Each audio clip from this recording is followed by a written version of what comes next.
Happy Monday. As noted, I felt like it was time to wrap up the book of Joshua, and so I did that without any plan about what was coming next. And the truth is, I still don't have a plan, but I'm not trying to be cryptic. The podcast is taking more time, so I'm trying to give it time. It has a couple times as many people watching as these devotions do. So I'm giving more time to the podcast, and I have plans, longer-term plans for the daily devotion, but I don't have anything in the short run. So for a while, we're going to the Old Testament, to the minor prophets, this week to Hosea. The minor prophets may be people you don't know a lot about. They have weird names like Habakkuk, and they're called minor, so they don't sound like they're very important. And they tend to be pretty heavy, a lot of doom and gloom. So you may have, to your demise, ignored them. That's a big mistake. They're not called minor, by the way, because they're of less importance than the major prophets. So the major prophets, Isaiah, Jeremiah, Ezekiel, these are much longer books. So they're called major because they're longer. The minor are not less important. And the minor prophets, like the major prophets, are very relevant, ripped from the headlines kind of relevance. So these 12, there are 12 minor prophets, they are written for the most part after the fall of Israel. And so Judah has turned its back on God. And so if you have ever turned your back on God, or if you feel like perhaps you're in a culture that is turning its back on God, then there's some good advice here. So this week we're looking at Hosea, which is the first of the 12 minor prophets. And long as minor prophets go, I think there's 14 chapters.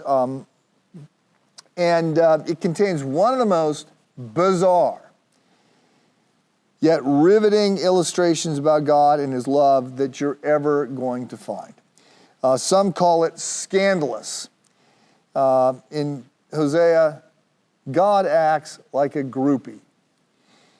Now, you're familiar with the term, and I must confess, I've lost track of the boy bands. I used to know at least the names, Backstreet Boys and NSYNC and Jonas Brothers. Girls used to be swooning over the Justins, Bieber and Timberlake.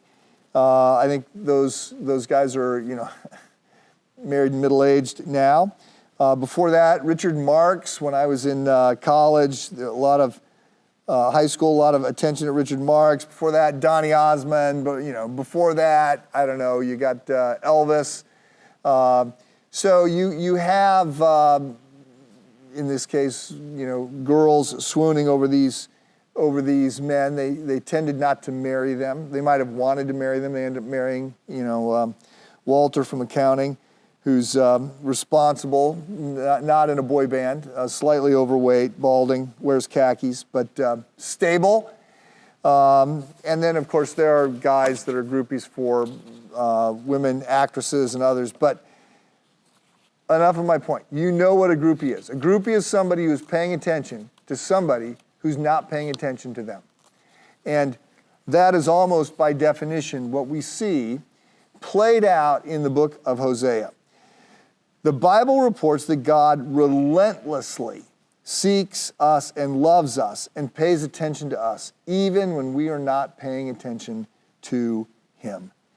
Because God loves. It's not because we're good. Even if you are in a boy band, even if you are a superstar athlete, even if you're an actor and the paparazzi can't get enough of you, even if you're a big successful business tycoon and on the front page of Inc. or Fortune magazine or Forbes or whatever, we're not great. God doesn't look at us and say, "Oh, wow, I am impressed with the greatness there."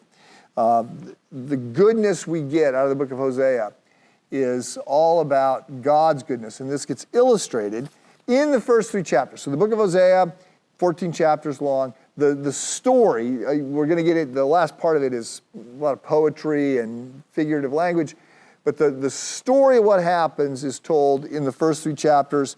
And so today, on Monday, I want to encourage you to read Hosea chapters 1, 2, and 3. We'll jump in with both feet tomorrow.